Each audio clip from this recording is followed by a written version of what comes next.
Estamos de volta com Direito em Debate. E o nosso tema de hoje é reforma política. No bloco anterior, você acompanhou aqui a última fala aqui do professor Siqueira Castro, e o deputado Miro Teixeira estava pedindo pela ordem ali para comentar alguma coisa. É porque voltamos à questão do cumprimento da lei. A Lei 9.504, a Lei das Eleições, já determina que nos anos eleitorais, até o mês de junho, o Congresso Nacional faça uma lei estabelecendo um teto de despesas na campanha eleitoral. E aí se poderia fazer uma graduação. Cadê que se faz? Tem projeto lá. Eu tenho projeto, outros têm. Cadê? Não há vontade política de fazer. Professor, associar a corrupção à campanha eleitoral tem um problema terrível, porque, a contrário do senso, as ditaduras então não teriam corrupção? Não há eleições e são os regimes mais corruptos. A corrupção existe porque existe o ladrão, porque existe o corrupto. E o corrupto, quando é apanhado roubando, ele diz que é por causa da eleição. Ele bota a culpa na eleição, mas o dinheiro é bolso. É só entrar naqueles autos lá do mensalão ou em outros processos lá no Supremo Tribunal Federal, que vai se ver que não tem nada a ver com o financiamento individual de campanha eleitoral. Tem acordos milionários de 20 milhões de um partido para outro, de um partido para outro. Vindo de onde? Como disse o Siqueira, há muito de financiamento público. Além desse dinheiro do fundo partidário, do orçamento, etc., há os horários de televisão que não são gratuitos coisa alguma. Tem renúncia fiscal, isso é dinheiro do povo. Eu só queria fazer essas duas observações. Eu concordo que tudo tem que ser examinado. Tudo tem que ser examinado. Só a justificativa de que a corrupção deriva daí é que me incomoda. Provavelmente o professor é que está certo. Porém, eu gostaria de deixar aqui bem claro que me insurjo contra esse argumento em qualquer lugar que o ouço. Porque a eleição, o processo eleitoral, a democracia não pode ser penalizada pela existência dos ladrões públicos. Essa é a questão. Eu, por certo, não estou aqui como defensor de ditaduras. Não, imagina. A democracia tem que se aperfeiçoar e cuidar, naturalmente, de processos que possam ser transparentes diante da sociedade. Eu acho que as campanhas no Brasil estão se tornando cada vez mais caras. Estão entre as mais caras do mundo. Vamos aplicar a Lei 9.504? Sim. E, provavelmente, todos nós aqui deveríamos ser de acordo com a ideia de que não há na cultura brasileira esse formato americano de participação de pessoas físicas do financiamento de campanha. Existem estudos rigorosos sobre isso. Os financiadores de campanha no Brasil é um grupo muito seleto, poderoso, muito rico, grandes contribuições de campanha. Não existe essa tradição de contribuição maciça de pessoas físicas. É uma raridade. É um percentual diminuto. É uma raridade, mas existe. Existe. E é crescente. Existe. E muitas vezes, essa existência, você pode fragar nela a presença de uma inautenticidade. Um episódio que eu vou relatar. Aí pode achar até CPF falso. Pode. Ué, eu vou te dizer. Está repleta de inquéritos. Na campanha do Lula, que ele foi eleito em 2002, os petistas ficaram muito entusiasmados porque a maior contribuição de pessoa física para aquela campanha foi nada mais, nada menos do que a Luma de Oliveira, belíssima rainha de bateria no Rio de Janeiro. Na mesma época em que ela andava com aquela coleira com as inscrições do Ike Batista. Na realidade, ali não era uma contribuição da Luma de Oliveira, era uma contribuição do Ike Batista. Portanto, a própria contribuição de pessoa física pode estar efetivamente acobertando um tipo de participação. É indiscutível na situação política brasileira o peso dos banqueiros, das grandes empreiteiras, das grandes corporações, tem razão. Inclusive na formação não só de bancários do Congresso, como também na eleição de presidente da República, de governadores e de prefeitos. Isso é uma coisa patente, qualquer cidadão vê isso com absoluta clareza. E na campanha do Obama chegou a haver uma investigação também de uma espécie de PC Faria lá, que arrumava os contribuintes para simular uma contribuição individual. Ou seja, tem de tudo, a democracia é difícil. Mas eu queria só trazer o professor Siqueira Castro. Sim, antes dele, eu sou um defensor da tese do financiamento público exclusivo, com punição pesada para outro tipo de contribuição, para que nós pudéssemos sair desse pântano que tem acompanhado as dificuldades de afirmação da democracia brasileira. Não é um problema de ser contra a democracia. A afirmação democrática depende de mudanças nessa legislação. Eu acho que tinha que ser financiamento exclusivo de campanha, com teto para cada tipo de eleição e com um tipo de fiscalização que englobasse a Polícia Federal, a Receita Federal e a Justiça Eleitoral, porque com o financiamento exclusivo público, você sabe sempre que o dinheiro vem do mesmo lugar. Hoje é impossível fiscalizar contribuição política no Brasil. Todos, milhares de candidatos têm a liberdade de arrecadar e gastar. Isso não existe em lugar nenhum do mundo. É uma aberração brasileira. E, evidentemente, que isso contribui para um processo de desgaste da representação política, de desmoralização dos partidos e de um quadro que pode explodir.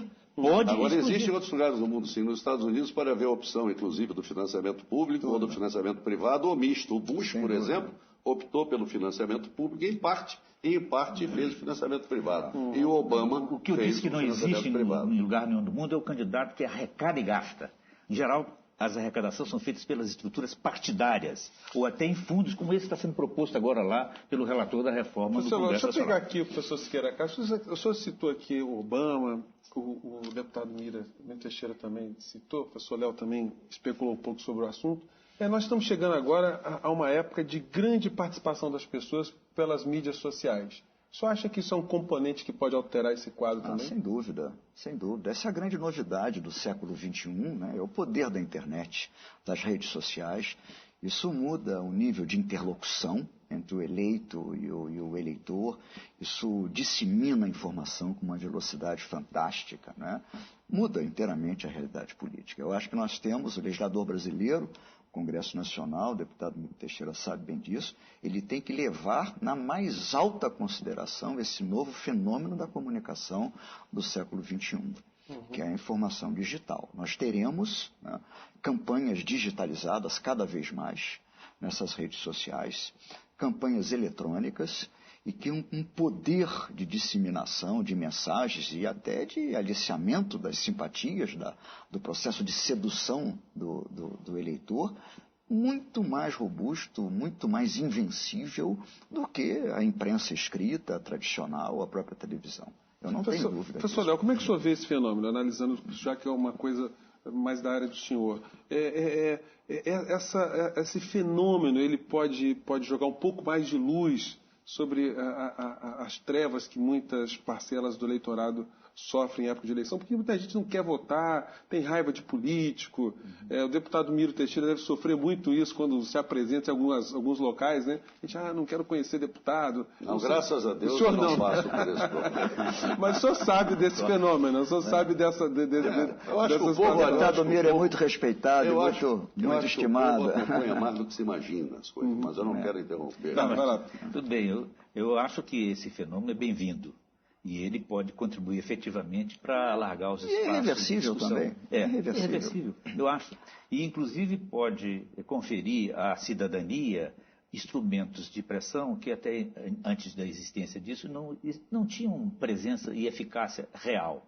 Eu lembro vários momentos críticos da política brasileira em que parecia até que uma determinada correlação no Congresso Nacional não possibilitaria a aprovação de uma determinada lei e a existência de uma pressão pública produziu um resultado surpreendente. Lei da ficha limpa. Por exemplo, houve lá uma figura do Congresso, que eu me lembro numa das crises, você deve se lembrar, porque está lá há muito tempo, a discussão de que, olha, o que o povo quer, o Congresso termina aprovando. Foi o Ibsen. Não foi o Ibsen, naquele episódio.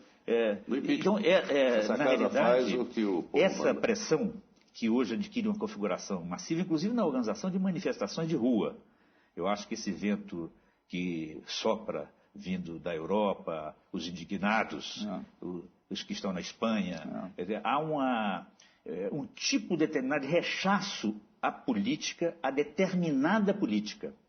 Mas isso também, professor, isso também é uma crise do sistema de representação política. O Modelo dos Indignados, a obra do Stefan Hessel, que é o livro mais vendido no mundo neste momento, né, e que retrata toda essa insurgência da sociedade civil contra o Estado, mostra que o aparelho do Estado ele está se incapacitando para dar respostas ao tempo e à hora para toda a complexidade social da vida contemporânea. A crise é de confiança. Senhores, a gente está aqui na última rodada do Ponteiro, deputado Miro. Culpa sua. O senhor que está lá. Nós continuamos. Que perspectivas o senhor poderia nos trazer aqui sobre essa discussão no Congresso? O que o senhor acha, na sua sensibilidade, que vai surgir daí? A primeira coisa útil é o debate. Quer dizer, sempre que você tem o debate, você vê a exposição das pessoas. Isso é muito útil, é muito bom. É muito bom que todos queiram debater. Imaginar que nós vamos sair com um sistema perfeito, irretocável. Nós somos humanos e as obras dos humanos são absolutamente imperfeitas. Porém, eu acho que o Brasil todo dia está melhor por conta disso, por conta da participação social, que é maior do que se imagina. O nível de cobrança é maior do que se imagina. As entidades vivem chamando para debates, as universidades, as associações de moradores, cada vez mais interessadas em debater política. E olha, o povo sabe separar quem é quem.